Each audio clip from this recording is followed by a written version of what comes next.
Hola estudiantes de Ecología Química, como siempre espero que la clase les encuentre a todos bien. Esta es la segunda y última clase de la parte de métodos de estudio de Ecología Química con un foco específicamente en ensayos en forma general.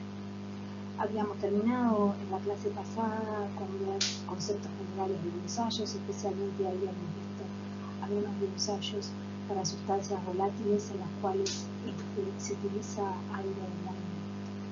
Hoy vamos a ver ensayos en los cuales no se utiliza un flujo de agua, un flujo de aire, que pueden ser usados tanto para sustancias volátiles como para sustancias no volátiles. Hacia el final de la clase, sin hacerlo muy profundamente, vamos a mencionar algunas técnicas electrofisiológicas también que se utilizan como forma de ver si hay determinados organismos que pueden detectar estímulos externos, y vamos a terminar entonces con lo que es un resumen general de esta parte de la metodología.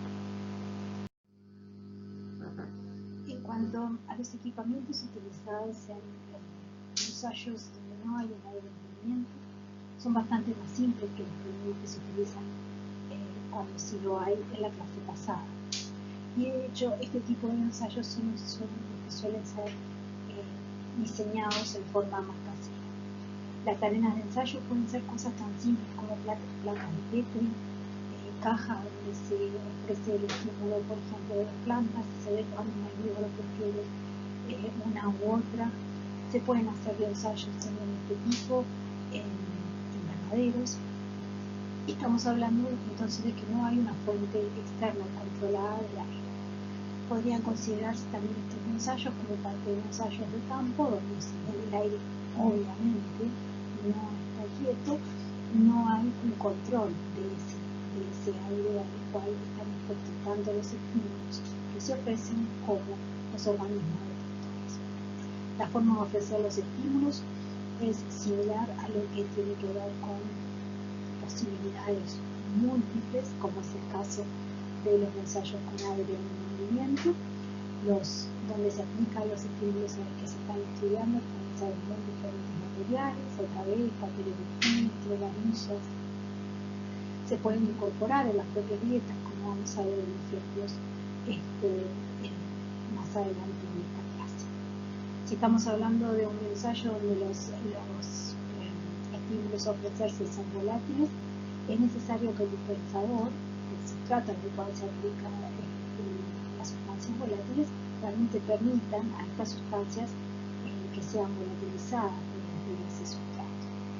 Y a partir de esa volatilización, en el caso de los ensayos con aire quieto para sustancias volátiles, se establece un gradiente de concentración decreciente desde la fuente, desde el emisor, desde el dispensador del volátil hacia afuera, digamos, radialmente.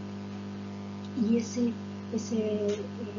gradiente de concentración incluso en algunos casos puede ser detectado por los organismos a los cuales se les está estudiando la muestra. En el caso de sustancias que no son volátiles, una vez que se han aplicado a los dispensadores, ya no va a haber un estímulo que funcione a distancia, y entonces cuando en la arena de ensayo se pone un organismo para detectarlo, requiere que el organismo llegue hasta el dispensador. La forma de llegar hasta el dispensador para este organismo puede ser simplemente azarosa, en forma randómica, estocástica, que llegue por movimientos que hace en esa arena, o en algunos casos podría estar guiado por otras claves, tipo claves visuales. En cualquier caso, si es por otras claves, hay que tener muy bien controlado lo que es la presencia de las mismas claves en los controles negativos para no crear artefactos o los registros de respuesta, para que efectivamente lo que se esté viendo como respuesta dependa de las claves químicas que estamos tratando de ensayar. En este caso de las sustancias volátiles, luego de que se contacta el dispensador, se va a dar un comportamiento por parte del organismo, aceptación o de rechazo, post contacto con la sustancia. Los ensayos cualitativamente para los volátiles, digamos, para los volátiles cuando estás estudiando un comportamiento, va a ser ya sea que los organismos detectores sean atraídos por esos volátiles o sean repelidos. Eso básicamente son los dos grandes tipos de respuestas en forma cualitativa. En cuanto a sustancias no volátiles, como dijimos, la acción se va a dar por contacto del detector con esa sustancia y ese contacto puede llevar, por ejemplo, a que haya deterrencia o a que haya estimulación de una actividad. En general, las actividades que vamos a estar analizando en este tipo de ensayos va a ser las de ingesta u oviposición, si bien pueden haber otro tipo de respuestas. Y también podría haber en este caso estudios de lo que tiene que ver con toxicidad post-contacto y post-ingesta de las sustancias a ser analizadas. Toxicidades que pueden ser desde producción o muerte hasta otros efectos secundarios por esa ingesta o contacto. En el caso de sustancias volátiles, el uso de bioensayos con aire quieto tiene algunas limitaciones, una de las que mencionamos anteriormente respecto a poder discernir claramente cuando el movimiento que se está registrando es al azar o cuando depende efectivamente de esas sustancias volátiles que están siendo volatilizadas de manera terciaria. Por supuesto que si en combinación a la respuesta a una sustancia química tiene que haber una homeostasis, como ustedes saben ocurre en el caso de las feromonas, este tipo de ensayos con aire quieto no es exitoso para el caso de los volátiles para cuya respuesta depende justamente de otro tipo de estímulos. La mayor limitación quizás en lo que es el uso de este tipo de ensayos es la saturación de las arenas con el estímulo cuando estos son volátiles, si esas arenas son cerradas. Una saturación del entorno ya no permite al organismo discriminar hacia dónde hay ingredientes, a dónde tiene que moverse si estamos hablando de sustancias volátiles. Justamente como dijimos antes, como estos ensayos en general son muchos para el modelo de estudio en el laboratorio que está tratando de identificarse un comportamiento y la acción de un signo químico en ese comportamiento, hay muchísimas modificaciones en la literatura de muy distintos tipos. Algunos más usados que son para casos particulares incluyen, por ejemplo, el atrapado de organismos en la fuente de olor. Y eso se logra en forma parecida a como ustedes ya lo vieron con las trampas de piso en un seminario anterior, donde, por ejemplo, los dispensadores de las sustancias se ponen en la parte de debajo de los hoyos, debajo de hoyos que están en esas trampas. El insecto se ve atraído a esa trampa, que es una trampa de parida, y de esa trampa no puede después salir, y de esta manera se van acumulando los insectos atraídos a esta sustancia, que en este caso seguimos hablando de sustancias volátiles, pero sin uso de aire y otro tipo de modificaciones es donde se registran los caminos que siguen los organismos. Por ejemplo, hay un ensayo donde se cubre la superficie con cosas similares al talco y queda la trayectoria. De esa manera se puede ver si la trayectoria es direccional versus si es una trayectoria estocástica. En un concepto muy similar a lo que vimos en la servoesfera, solo que en una forma realizada más tecnológicamente en la clase pasada. En este curso ustedes ya vieron algunas modificaciones que se pueden realizar para distintos tipos de ensayos con aire quieto, y vieron las feromonas, lo que tiene que ver con feromonas de dominio, de alarma, en niños. Pido por favor una vez más que repasen lo visto allí y lo unan con esto que estamos viendo aquí. En el ensayo este particular que ustedes estudiaron durante la unidad de feromonas, había un concepto fundamental que era que cuando uno aplica para ver el efecto de una mezcla de sustancias, y si estamos hablando de mezcla de sustancias volátiles, la volatilidad de diferentes sustancias es diferente, y por lo tanto los gradientes de concentración concéntricos al punto de aplicación que se van a crear van a depender de esa volatilidad, de manera tal que las sustancias más volátiles se van a detectar primeramente en las zonas exteriores y al punto de aplicación, y las sustancias menos volátiles en las zonas más cercanas al punto de aplicación. En este caso en particular se trataba de un ensayo donde se veía lo que tiene que ver con la acción de sustancias volátiles a distancia corta sobre hormigas. También otro ejemplo que vieron en la misma unidad relativo a feromonas de caminoides estaba dado en el ejemplo donde mediante un ensayo sumamente elegante se determina cuál isómero de los posibles constituiría la feromona del camino de una especie de hormigas en particular. Y aquí entonces estamos hablando nuevamente de un ensayo con aire quieto, pero en este caso tiene que haber un contacto que permite justamente ir siguiendo ese camino por los distintos organismos. Entonces, este sería un ensayo con aire quieto, donde no estamos hablando de sustancias volátiles, sino de sustancias que no lo son tanto.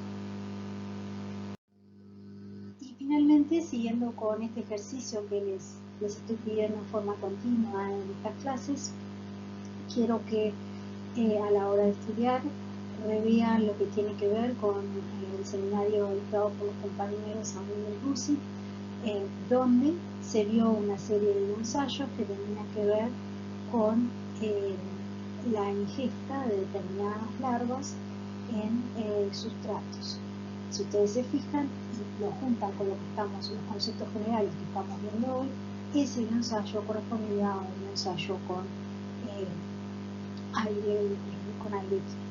Y a su vez, en la próxima serie, en la próxima vuelta de seminarios, vamos a ver algún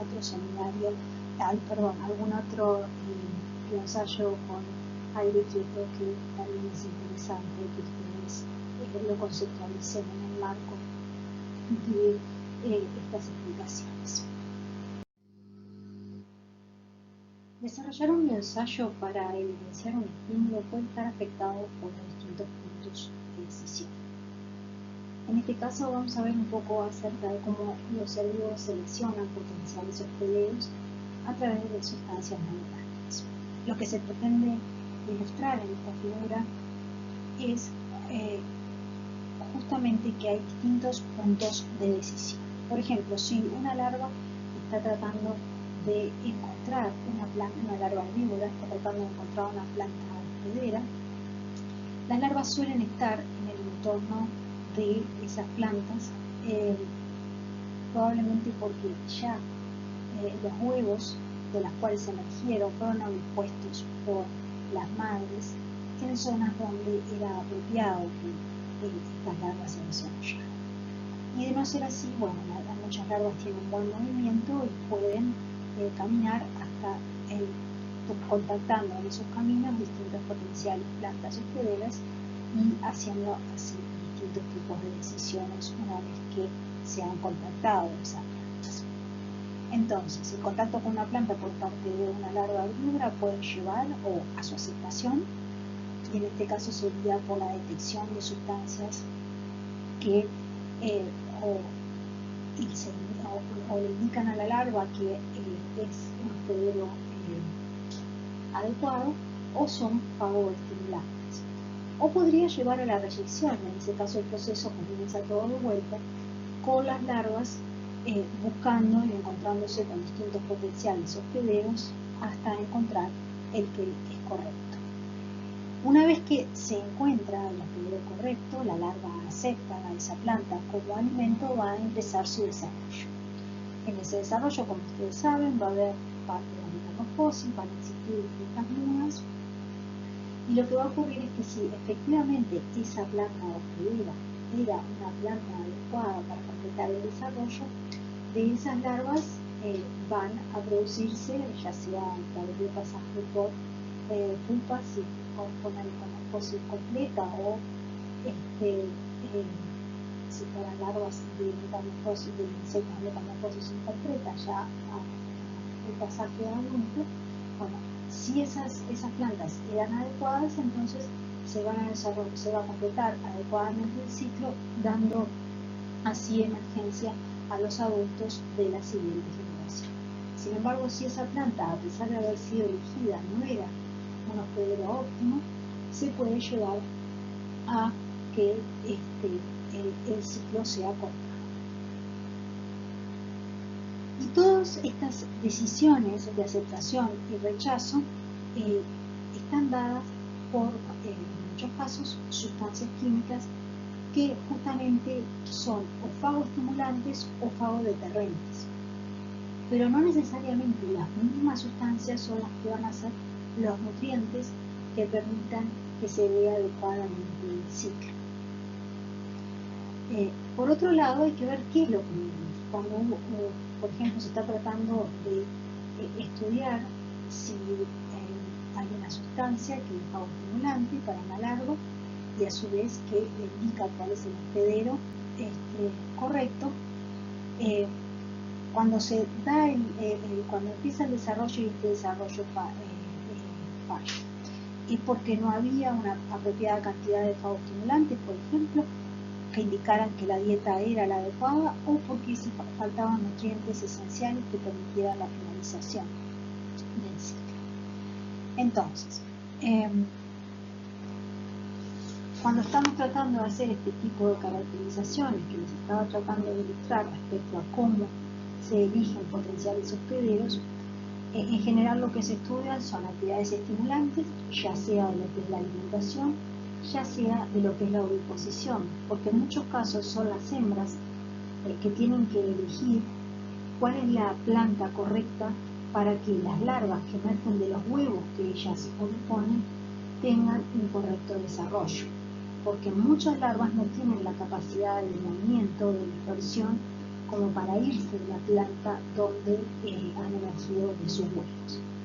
En ninguno de los dos casos, ya sea estudiando fagoestimulantes o estudiando con oviposición, como dijimos, las sustancias que median estas actividades, estas decisiones, tienen por qué ser los nutrientes que después van a ser utilizados en el desarrollo efectivo de esos organismos.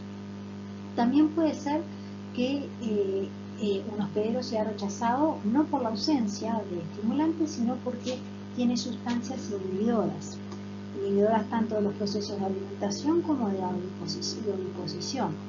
Esas sustancias inhibidoras pueden ser repelentes, y en este caso ya estaríamos hablando de sustancias volátiles, no de estas sustancias no volátiles que estamos haciendo un poco ahora, o pueden ser deterrentes, aquellas sustancias que una vez se las contacta producen un efecto de rechazo.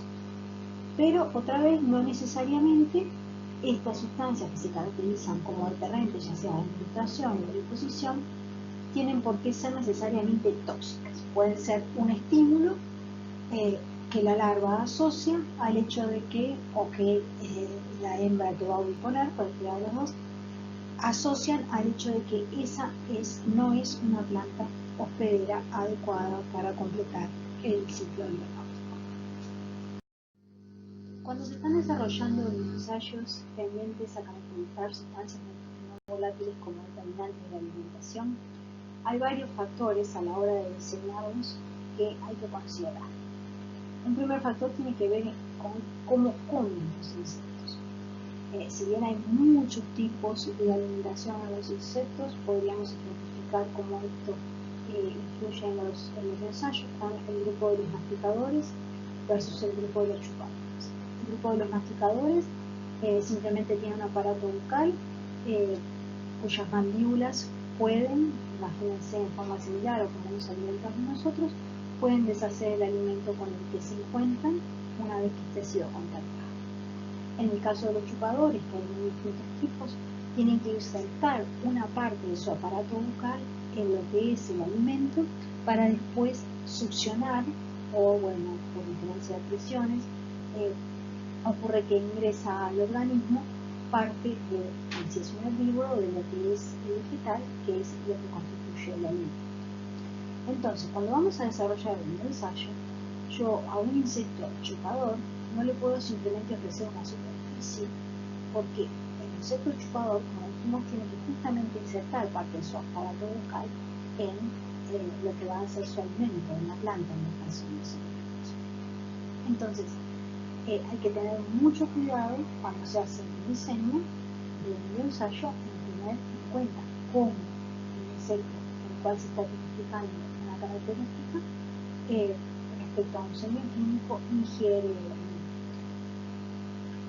alimento. Luego, otras consideraciones que tenemos que hacer tienen que ver con lo que es la actividad pre-ingesta versus la actividad post-ingesta, y ahora lo vamos a desarrollar un poco más. En general, los ensayos que tratan de determinar la actividad pre-ingesta son de bastante corta duración, de manera tal que justamente se evita evaluar cualquier efecto debido a la ingesta y se separa entonces todo lo que tiene que ver con la pre-ingesta. Mientras que en contraposición, y por lo tanto, los ensayos que tratan de caracterizar actividades post-ingesta en general van a tener más larga duración, y además hay que evitar elementos en contacto con el sistema sensorial. En cualquier caso, la actividad siempre va a ser dependiente de la concentración de las sustancias testeadas y también del estado de desarrollo. Dice, algunas sustancias van a ser activas frente a determinados estadios, otras no lo van a hacer. Y esto va a determinar justamente parte del diseño experimental del ensayo. Lo mismo que estuvimos viendo en clases anteriores, es importante todo lo que tiene que ver con otros estímulos asociados, con lo que son las arenas, con lo que son los backgrounds, donde se ofrecen los estímulos, y hay que considerarlos, controlarlos e incluirlos de manera similar en cualquier control negativo que se haga.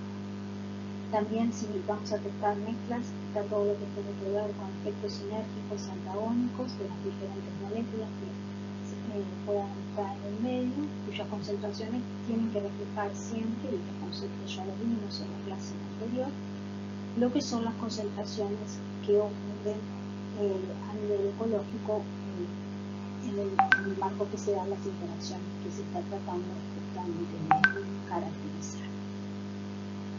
Para el caso entonces de sustancias no volátiles determinantes de la alimentación, el diseño de lo que es el control negativo va a ser importante respecto a los sustratos donde se van a aplicar las sustancias. Estos sustratos pueden ser neutros o pueden ser consumibles, como vamos a ver enseguida.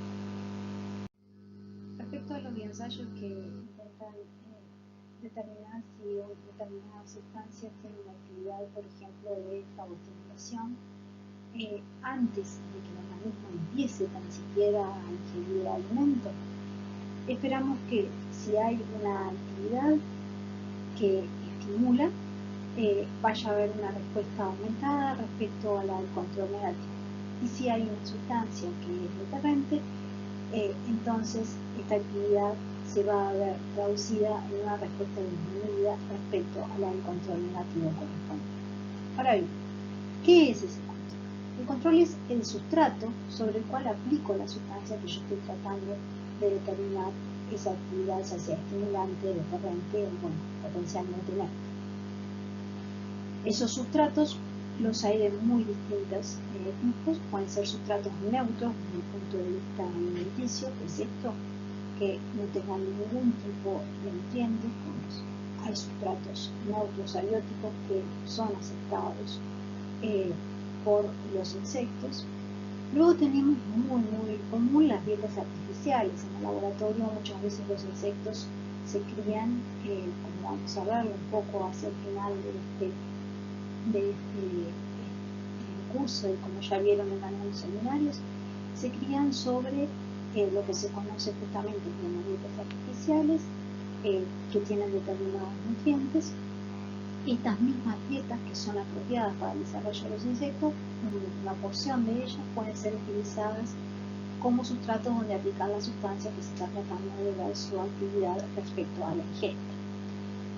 O pueden ser lugares artificiales los órganos, si es un herbívoro, por ejemplo, de la planta, el tejido vegetal, si es un herbívoro que come hojas, puede ser una hoja donde a su vez se aplica una sustancia, o una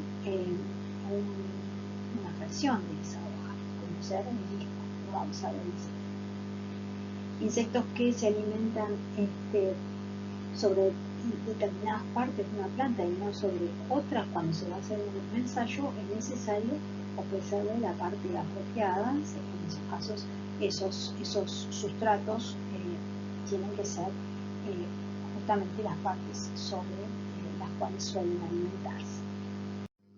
Un poco más acerca de los sustratos posibles donde aplicar la sustancia que se está tratando de ver su actividad sobre la alimentación. Como dijimos, pueden ser neutros, discos artificiales, órganos, tejidos de plantas, en el caso de herbívoros, o fracciones vegetales también en este caso. Respecto a sustratos neutros, hay un ejemplo en la literatura muy mencionado, muy referenciado, que es realmente impresionante. Ese ejemplo tiene que ver con el uso de placas de cromatografía de capa fina, las TLC, que se utilizan ellas como el sustrato donde se aplica una sustancia. De hecho, esto fue desarrollado para un escarabajo, Isomelida, un coleóptero, que se alimenta sobre cucurbitáceas. Las cucurbitáceas son especies de zapallos, sandías, melones. Lo que se muestra en la parte de arriba de esta figura tiene que ver con el registro muy artesanal, diagramático, de una placa de PVC, de extractos clorofórmicos de hojas, frutas y raíces, de hierba, como están marcadas, de distintas especies de cucurbita, que son de esta familia que yo les mencionaba.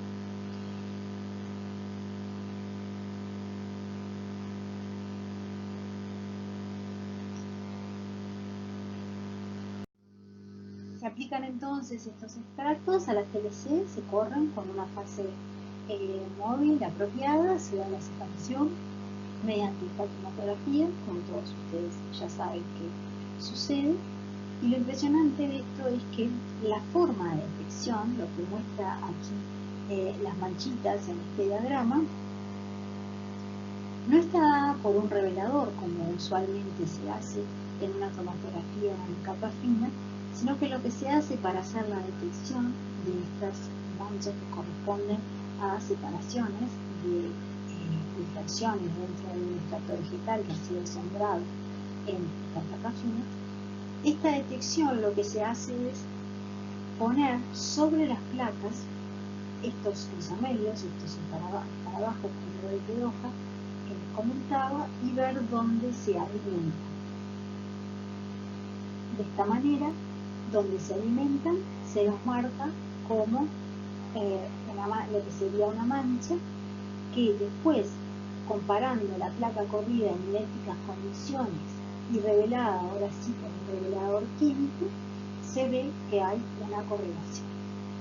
De esta manera, esto se constituye en un ensayo en el cual los escarabajos que se ponen sobre las placas y comen determinada parte de la TLC y no otra, detectan las sustancias que son fagoestimulantes para ellos. En este caso en particular, estas sustancias fagoestimulantes luego se caracterizaron como cucurbitacinas. Entonces, algo tan loco como la sílica o la TLC es un sustrato apropiado para algunos tipos de herbívoros. Esto no funciona para todos los herbívoros y para cualquier tipo de fagoestimulante. De hecho, este ejemplo anterior ilustra exactamente la importancia de cómo los ensayos tienen que ser desarrollados para el organismo en particular, ya que para otros organismos no funciona el ensayo. Otros sustratos neutros similares a lo que podría ser la sílica de una placa fina son el con libreta de vidrio, muy pequeños y con una granulometría tal que no lastiman nada al animal, papeles de filtro, papeles de otros materiales como acetato de celulosa, agares que no tienen ningún tipo de nutriente. Y luego tenemos dietas artificiales, como mencioné anteriormente, que pueden ser tan simples como soluciones de azúcares.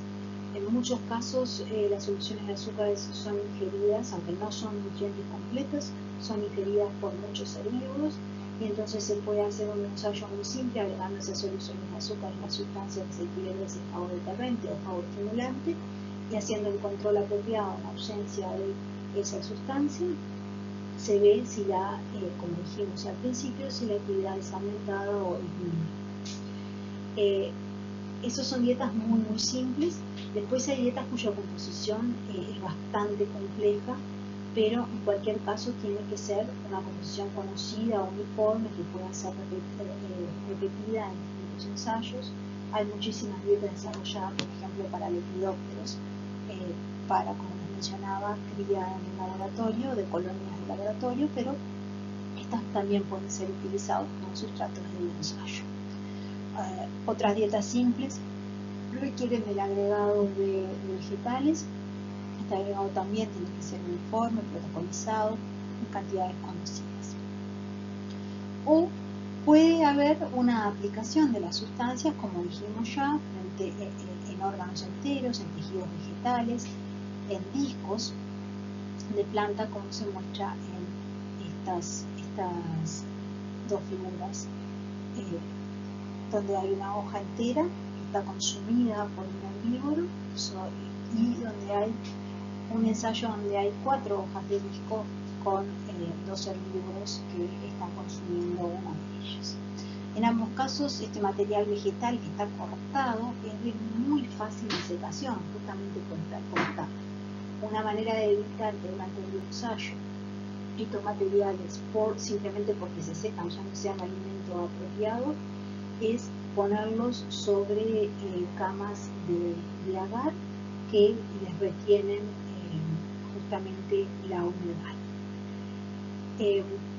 Las formas de aplicación son variadas en estos casos, pueden ser en superficie, ya sea por aspirado, puede ser con jeringas, con pintados, sumergiendo las fracciones.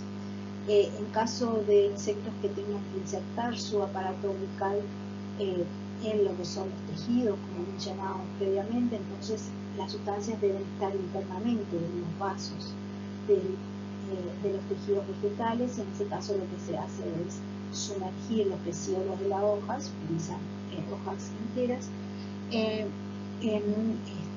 en agua conteniendo esas sustancias que se tratan de caracterizar la actividad. Esto tiene una limitación porque, bueno, las sustancias tienen que ser solubles en agua para poder hacer esta manipulación.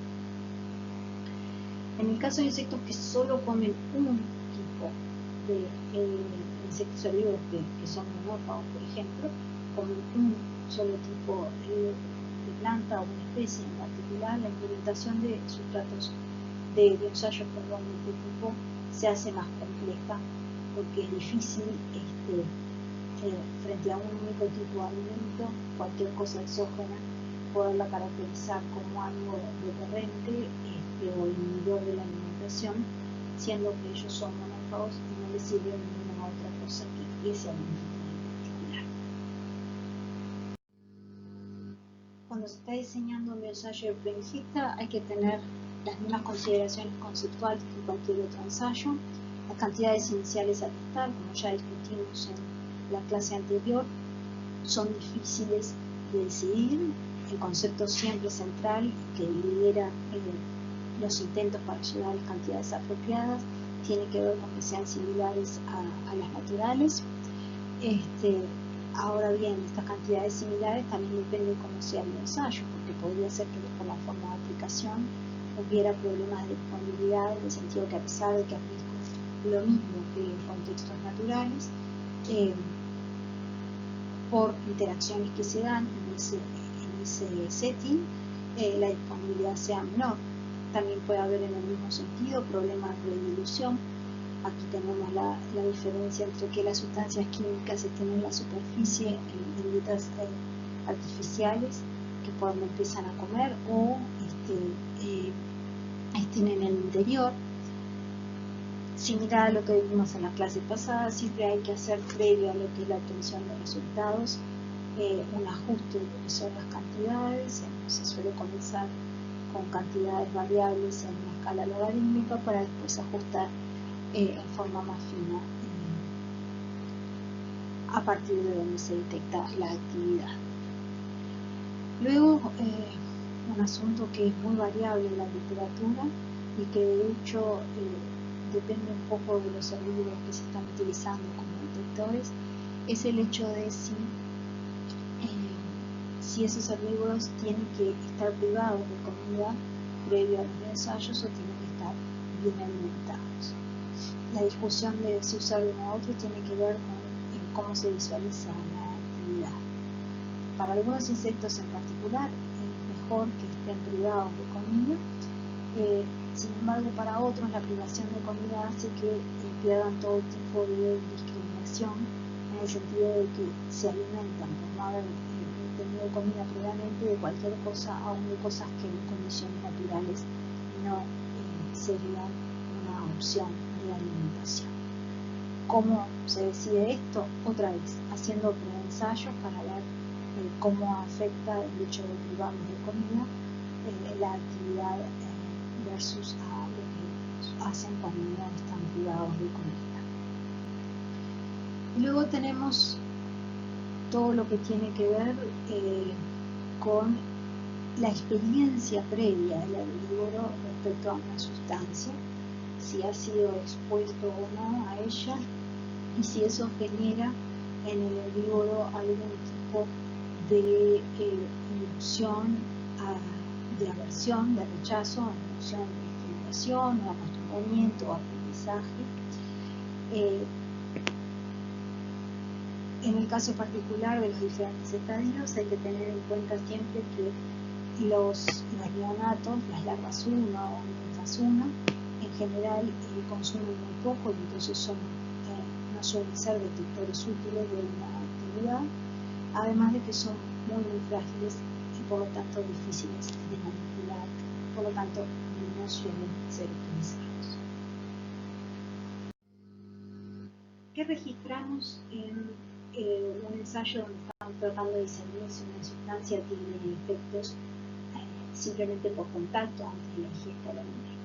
Siempre, como cualquier ensayo, hay un registro directo del comportamiento frente a las opciones ofrecidas. En ese sentido se puede ver si hay contactos o no, si hay pruebas o no por las distintas opciones. Después, en forma más cuantitativa, podemos registrar la cantidad de sustancia consumida, por ejemplo, si fuera un ensayo de opción, como lo que vimos en la clase pasada, en la porción de la dieta donde se ha aplicado una sustancia, que sería el tratamiento T, versus la porción de la dieta donde es el control a los efectos de la comparación. Cómo se hace el registro de la cantidad de sustancia consumida va a depender del tipo de sustrato donde se han aplicado las sustancias a estudiar. En sustratos uniformes se puede ver simplemente el área, por ejemplo, si son rojos se puede ver si pone la mitad o un cuarto, se puede incluso hacer un escaneado y medir mediante software el área en forma más precisa. Si el sustrato no es uniforme, por ejemplo las dietas, entonces se podría hacer una pesada de la dieta antes y después del ensayo. Esas son medidas directas. Ahora podría haber medidas también indirectas, que es respecto a la ganancia del peso del insecto. Esto sería indirectamente un indicador de si come más o come menos.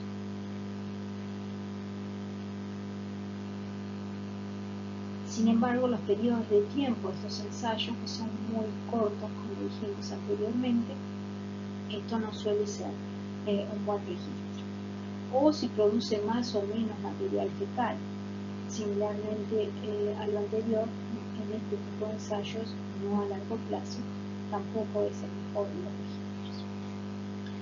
¿Cómo se expresan los resultados? Los resultados se expresan básicamente lo consumido de los tratamientos versus lo consumido de los controles, y como dijimos, lo repito una vez más, si se ha consumido más en el tratamiento que en el control, estaríamos hablando de fagocimitación, o si se han puesto más huevos en el tratamiento que en el control, estaríamos hablando de una estimulación de oviposición. Y al revés, si el consumo o la puesta es menor en el tratamiento que en el control, estaríamos hablando de una inhibición, ya sea de la alimentación o de la oviposición. Sin embargo, también hay formas de expresar los resultados como índices. Lo vimos en la clase pasada. Los índices son de muy distintas cosas, por ejemplo, el índice de ganancia y pérdida de peso de los organismos, o la relación de consumo entre los tratamientos y el control. Dependiendo de cómo se definan los índices, y acá les dejo 3 ejemplos en particular, va a ser el rango de los índices y el resultado esperado, si es estimulante, si es neutro o si es deterrente de la actividad. Vamos a ver con este ejemplo en particular una posible forma de expresar los resultados en el caso de un ensayo en el cual se está tratando de discernir si determinadas sustancias son estimulantes o deterrentes de la alimentación de este escarabajo. El escarabajo se tira de panelato, un escarabajo que ya hemos visto a lo largo de este curso, con el cual en nuestro laboratorio hemos hecho diferentes trabajos. A este escarabajo, en este ensayo, se le ofrece en placas de Petri discos de su alimento usual, discos de hojas de su alimento usual. 2 de esos discos, unos discos marcados como T, tienen aplicado sobre ellos una sustancia. Les voy a mostrar el resultado para 2 sustancias distintas, para la sustancia 4 y para la sustancia 3, que son aplicados en ambos discos en solución en un disolvente. ¿Qué tienen los discos control entonces para que sean justamente en blanco de lo que ocurre en los discos T? Tienen ese disolvente de disolución de las 2 sustancias, de manera tal que lo que se consuma o no en forma diferencial en los discos T versus lo que se consume en los discos C va a estar dado por la única diferencia entre ambos, que es el hecho de que tengan la sustancia 4 o la sustancia 3 aplicada. En este caso en particular se registra el consumo sobre los discos control y el consumo sobre los discos T en un intervalo de tiempo de 3 horas, aunque aquí está graficado menos, aunque aquí está graficado un poco más. Y en este intervalo de tiempo podemos ver que para el caso de la sustancia 4, la actividad corresponde a un aumento del porcentaje consumido en los discos que se han aplicado esta sustancia 4 versus lo consumido en los discos control.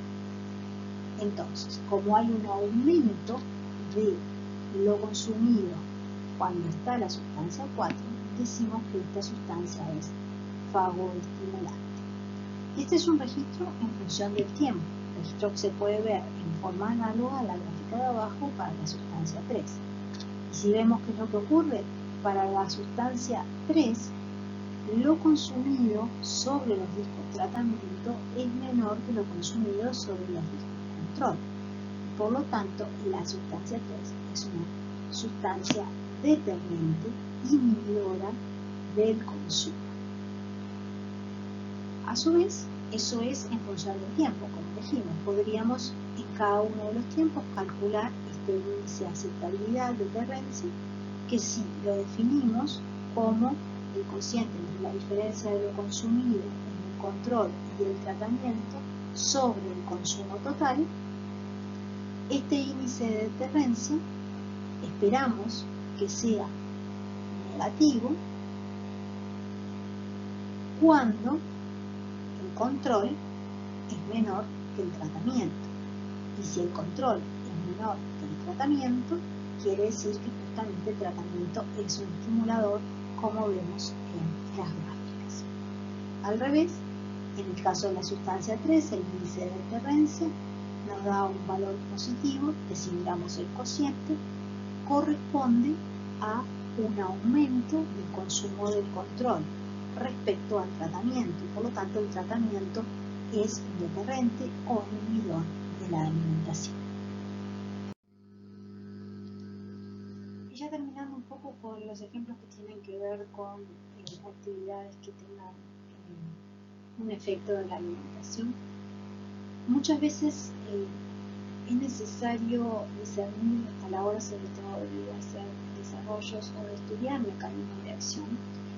Es necesario discernir, una vez que se obtiene una ingesta disminuida, si efectivamente esta ingesta disminuida es por una actividad deterrente o si hay un efecto fisiológico del tipo tóxico luego de que se ha empezado a consumir un determinado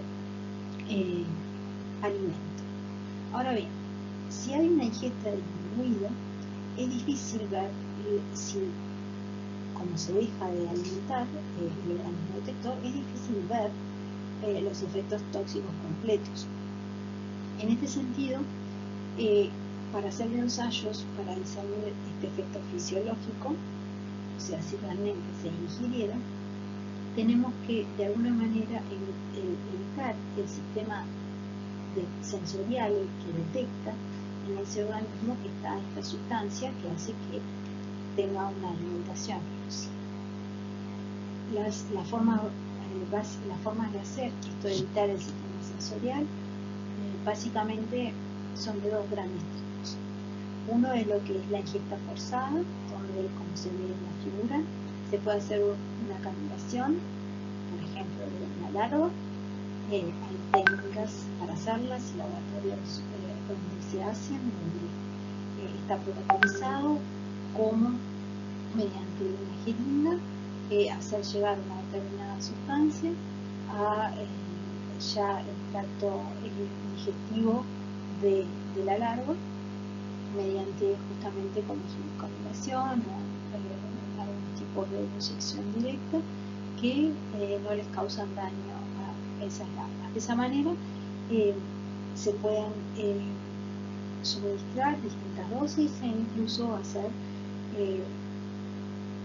estudios del tipo dosis dependiente y llegar a definir dosis letales de sustancias que si además de tener un efecto tóxico, tienen un efecto en el sistema periférico y son deterrentes, de otra manera no se podría hacer esto porque al ser deterrente se para su ingesta.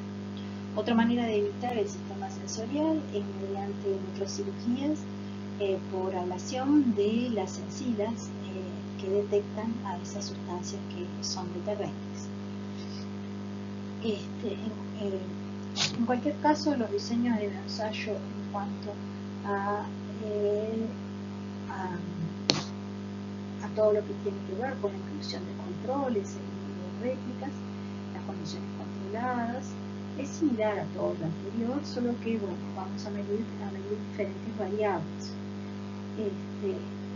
Se van a utilizar para aplicar las sustancias en dietas nutritivas y los periodos de tiempo en los cuales transcurren estos ensayos suelen ser mayores, como ya lo dijimos, hasta observar efectos en diferentes variables que pueden incluir ganancia de peso, velocidad de crecimiento, fecundidad, llegar hasta cuando está el estadio adulto, permitirle copular y ver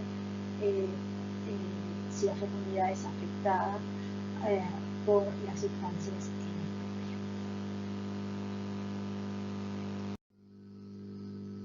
Esas variables que hemos mencionado entonces también se expresan de distintas maneras.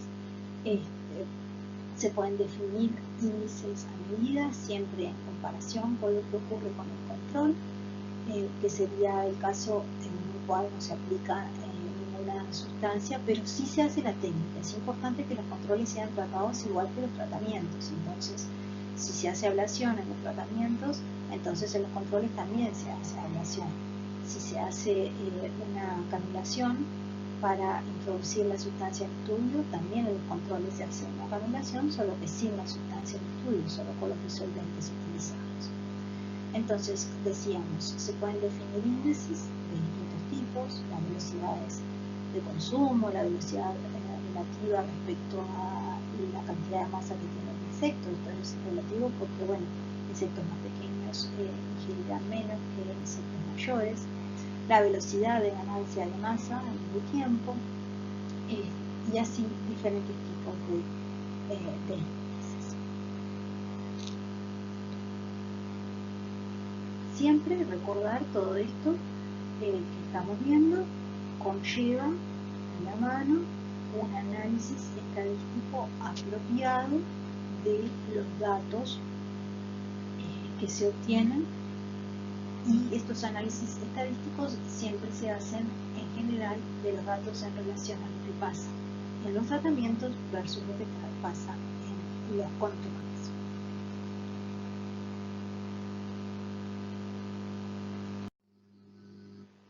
Para terminar, vamos a hacer una breve mención a otras formas de detección de actividad de sustancias químicas sobre partes de organismos. En particular, lo que vamos a ver es, o más que a mencionar, son técnicas electrofisiológicas tales como el electroantenograma, el single cell recording o el tip recording. No vamos a ver esto en detalle, ya que trasciende un poco a los alcances de este curso. Solamente en el caso del electroantenograma, ustedes sí vieron detalles en lo que fue técnicas electrofisiológicas en la primera parte de métodos con Andrés. Es importante que se entienda que el electroantenograma es una forma también de detectar actividades. Andrés les explicó en detalle cómo funcionaba, estas figuras corresponden a aquellas clases. En un electroantenograma, básicamente ahora el detector, en lugar de ser un organismo entero, como vimos hasta el momento, es una parte del organismo, específicamente esa parte es la antena. Y es en esta antena donde existen, como ustedes vieron con Andrés, los receptores celulares de, por ejemplo, sustancias volátiles, que pueden ser detectadas a distancia por el organismo que tiene esa antena. Y es justamente la actividad de esos detectores, que en definitiva son neuronas, la que es registrada en un electroantenograma. De tal manera que esta respuesta puede verse como una señal eléctrica, se registra como una señal eléctrica y puede ser un indicio de la actividad de la sustancia a la cual se les pone a la antena y que da ese registro de actividad eléctrica. Esto es entonces una forma, como dijimos otra vez, de detectar posibles actividades.